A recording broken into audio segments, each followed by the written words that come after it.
Bien, bonsoir à tous. Bonsoir Mourad, bonsoir Elias.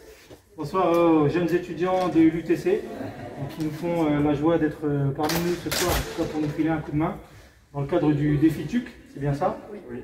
Donc on va peut-être rappeler un petit peu le contexte de l'action citoyenne et solidaire.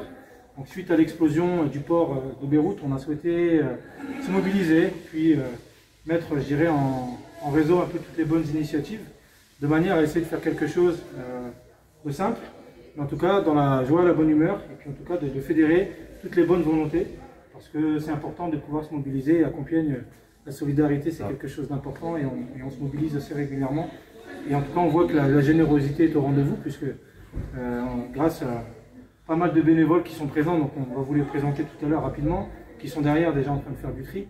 On a récolté déjà pas mal de dons.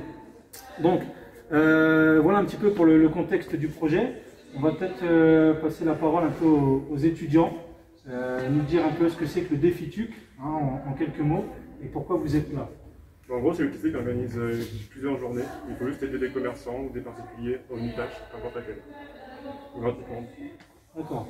Et donc pourquoi c'était important pour vous de venir nous prêter main forte sur cette action-là? Eh bien, on ne savait pas vraiment quoi faire, et on a rencontré à Auchan, on a vu qu'il y avait une récolte alimentaire, et on nous a dit qu'on pouvait participer bénévolement à des créneaux, des créneaux où on aide. Ah, merci beaucoup en tout cas pour le coup de main. Mourad, toi qui es super mobilisé dans l'action, puisque j'ai envie de dire c'est toi qui va chercher un peu les partenaires de manière à ce qu'ils nous fassent des dons, mais sur des très gros volumes. Et je crois qu'on peut déjà acter un bon partenariat avec une verte. Moi, voilà, c'est tout ce que je vais dire, parce que le but c'est pas que ce soit très long et de développer tout maintenant, parce qu'il faut garder les surprises, sinon c'est mort. C'est qu'on a eu, grâce à Unilever, 20 palettes de produits d'hygiène, c'est-à-dire dentifrice, shampoing, gel douche, qui vont arriver lundi. Vous aurez les images lundi. C'est un des gros partenaires déjà qu'on a. Avec Auchan, avec quasi la totalité des pharmacies de la ville de Compiègne. Et j'ai juste envie de vous dire que c'est pas fini. Le reste est en cours et ça va arriver. Il y a d'autres surprises qui vont arriver. Mardi, on aura l'occasion aussi d'accueillir une quinzaine de jeunes de la Faisanderie. La Faisanderie est un institut médico-éducatif qui accueille des jeunes en situation de handicap, et donc ils vont nous prêter main forte pour la collecte. Donc on a voilà, deux rangées, une rangée pour les denrées alimentaires et une rangée pour les vêtements.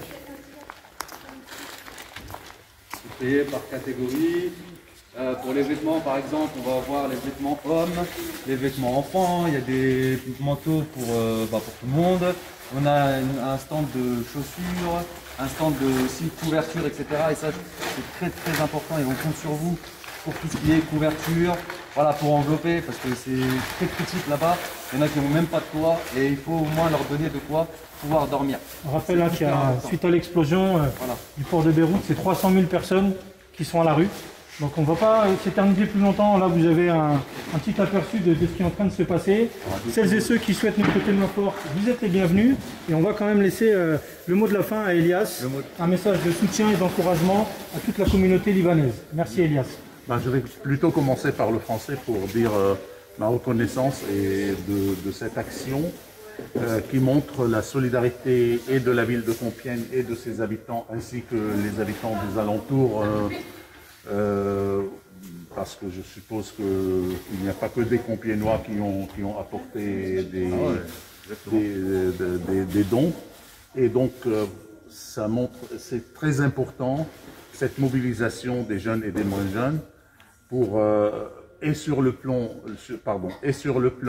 matériel et sur le plan symbolique, pour montrer à la population libanaise qui est durement touchée par ce qui se passe au Liban, qu'elle n'est pas seule dans cette épreuve. Merci Elias, un grand merci à tous les bénévoles, un grand merci à tous les donateurs.